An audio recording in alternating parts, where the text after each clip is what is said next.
Class 12 UP board के प्यारे विद्यार्थियों, स्वागत है रिस्पॉन्सिव क्लासेस में। जीव विज्ञान का पेपर है जो आपके प्री बोर्ड एग्ज़ाम के लिए बहुत ही महत्वपूर्ण है। आपका जो प्री बोर्ड का पेपर कोड है जीव विज्ञान का, वो बच्चों है 348BC के। यही पेपर सभी ज़िले में आ रहा है और जिन ज़िलों में पेपर अभी नहीं हो रहा उनका सेम डिप्टू यही पेपर आएगा। पूर्णांक बच्चों आपका होगा 70 मार्क्स का पूर्णांक होगा। आपको समय मिलेंगे पेपर में 3 घंटे पेपर लिखने के लिए और 15 मिनट पेपर पढ़ने के लिए मिलेगा। कुछ पेपर का फॉर्मेट इसी तरह लिखा होगा। सारे क्वेश्चन जो अभी करा रहा हूँ सब पेपर में फंसेंगे। आपका पूरा यही पेपर ही आएगा प्री बोर्ड एग्ज़ाम में। तो सभी प्रश्न अनिवार्य हैं। आवश्यकता अनुसार अपने उत्तर की पुष्टि नामांकित रेखा चित्रों द्वारा कीजिए। प्रत्येक प्रश्न के निर्धारित अंक उनके सम्मुख अंकित है। यानी कि अगर आपको लगता है कि इस प्रश्न में मुझे डायग्राम बनाना चाहिए तो वहाँ आप डायग्राम बना लेना, और अगर आपका डायग्राम रेखा चित्र उसमें बनाने के लिए बोला है तो उसमें तो बनाना है ही है। फिर आपका आता है बहुविकल्पीय प्रश्न। तो पहला प्रश्न यहाँ पे है बहुविकल्पीय का। सही विकल्प चुनकर अपनी उत्तर पुस्तिका में लिखिए। पहला कक्का वाला क्वेश्चन है, डार्विन फिंच किसका उदाहरण है बच्चों? डार्विन फिंच किसका उदाहरण है? अनुकूली विकिरण का, लुप्त कड़ी का, अभिसारी विकास का या संयोजी कड़ी का? तो डार्विन फिंच किसका उदाहरण है बच्चों? अनुकूली विकिरण का उदाहरण है। ऑप्शन नंबर पहला सही हो जाएगा। पहले का ख है, मलेरिया का वाहक है। मलेरिया बीमारी का वाहक है। क्यूलेक्स है, मादा एनोफिलीज है, एडीज है या फिर घरेलू मक्खी है? तो मलेरिया का वाहक है मादा एनोफिलीज मच्छर, और एडीज मादा एडीज जो है वो डेंगू का वाहक होता है। किसका वाहक? डेंगू का वाहक होता है। फिर बच्चों गा वाला प्रश्न है, डाई एसिटिल मार्फिन का सामान्य नाम है एम्फेटेमिन, हसीस, स्मैक या हीरोइन या फिर कोकीन? तो इस प्रश्न का सही उत्तर आपका तीसरा हो जाएगा, हीरोइन, जिसको स्मैक भी बोलते हैं। फिर आ जाइए घा वाला प्रश्न पे। पहले का घा है, वायुमंडलीय नाइट्रोजन को स्थिर करने वाला साइनोबैक्टीरिया है। नॉस्टॉक, एनोबिना, फर्स्ट एंड सेकंड दोनों, इनमें से कोई नहीं। तो वायुमंडलीय नाइट्रोजन को स्थिरीकरण करने वाला साइनोबैक्टीरिया, नॉन स्टॉक, एनाबिना दोनों, यानी तीसरा ऑप्शन सही हो जाएगा, पहला एवं दूसरा दोनों। फिर बच्चों आपका आता है अति लघु उत्तरीय प्रश्न, जिसमें दूसरे का है, अतिनर क्या है? अतिनर क्या है? तो अतिनर एक ऐसी स्थिति है जहां पुरुष के लिंग गुणसूत्र सामान्य XY के बजाय XYY होते हैं। यानी सामान्य गुणसूत्र पुरुष में क्या होता है? लिंग गुणसूत्र XY होता है, और महिला में जो लिंग गुणसूत्र होता है वो XX होता है बच्चों। ठीक है, पुरुष में क्या होता है? XY, और महिला में क्या होता है? XX। तो XY गुणसूत्र में एक Y करेक्टर और आ जाता है, यानी नर का करेक्टर एक और आ जाता है, यानी कि XY के बजाय XYY हो जाते हैं, जिससे कुल 47 गुणसूत्र हो जाते हैं। वैसे नॉर्मल देखा जाए तो सामान्य पुरुषों में, जो पुरुष और महिला में, यानी कि मनुष्य में 46 गुणसूत्र जो हो पाए जाते हैं, लेकिन एक वाई का पेयर ज़्यादा होने की वजह से 47 गुणसूत्र हो जाते हैं, और ऐसे व्यक्ति गुस्सैले, कामुक और अपराधी प्रवृत्ति के हो सकते हैं। तो इसको हम, ऐसे पुरुष को क्या बोलते हैं? अतिनर कहते हैं। ये इसका उत्तर हो गया बच्चों। फिर खा वाला बच्चों है, रिवर्स ट्रांसक्रिप्टेस एंजाइम का क्या कार्य है?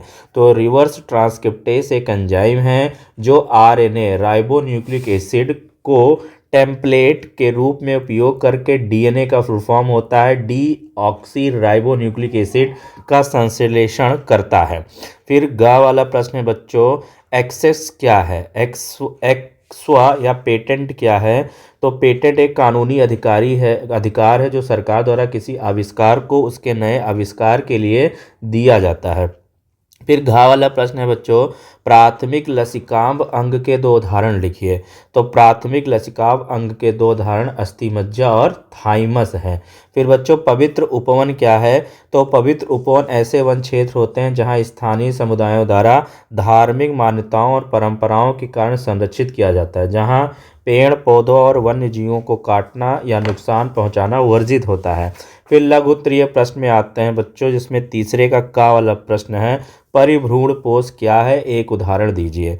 तो यह बीजांडकाय का वह हिस्सा है जो भ्रूण पोष के बनने के बाद भी समाप्त नहीं होता और बीज के अंदर एक अतिरिक्त खाद्य संग्रहण ऊतक के रूप में बचा रहता है।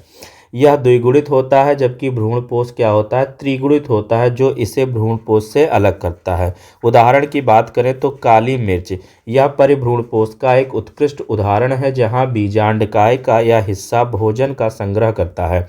फिर आ जाइए बच्चों, खा वाला प्रश्न है, निम्न संकेताक्षरों का पूरा नाम लिखिए। ART और GIFT। तो ART क्या है, एसिस्टेड रिप्रोडक्टिव टेक्नोलॉजी, सहायक प्रजनन प्रौद्योगिकी है। और GIFT क्या है, गैमीट इंट्राफैलोपियन ट्रांसफर, गैमीट इंट्राफैलोपियन ट्रांसफर। फिर गा वाला प्रश्न है बच्चों, कोशिकीय रोध क्या है। तो कोशिकीय रोध प्रतिरक्षा प्रणाली का दूसरा स्तर है जिसमें विशेष प्रतिरक्षा कोशिकाएं जैसे श्वेत रक्त कोशिकाएं, न्यूट्रोफिल, मैक्रोफेज, टी कोशिकाएं, बी कोशिकाएं शामिल होती हैं जो शरीर में प्रवेश कर चुके रोगाणुओं यानी कि बैक्टीरिया और वायरस को पहचान कर उन्हें कोशिका भक्षण या अन्य तरीकों से नष्ट करती हैं। फिर बच्चों घा वाला प्रश्न है, TI प्लाज्मिड क्या है या किस जीवाणु से प्राप्त किया जाता है। तो TI प्लाज्मिड यानी ट्यूमर इंड्यूसिंग प्लाज्मिड एक विशेष प्रकार का DNA अणु है जो एग्रोबैक्टीरियम ट्यूमेसियंस नामक जीवाणु बैक्टीरिया में पाया जाता है। फिर अंगा वाला प्रश्न है बच्चों, किन्हीं दो प्रकार के पारिस्थितिक पिरामिड का नाम लिखिए। तो किन्हीं दो प्रकार के पारिस्थितिक पिरामिड का नाम लिखिए। तो ये 3 प्रकार का होता है, यहाँ पे 2 पूछा या 3 लिख गया है। संख्या का पिरामिड, जैवभार का पिरामिड और ऊर्जा का पिरामिड।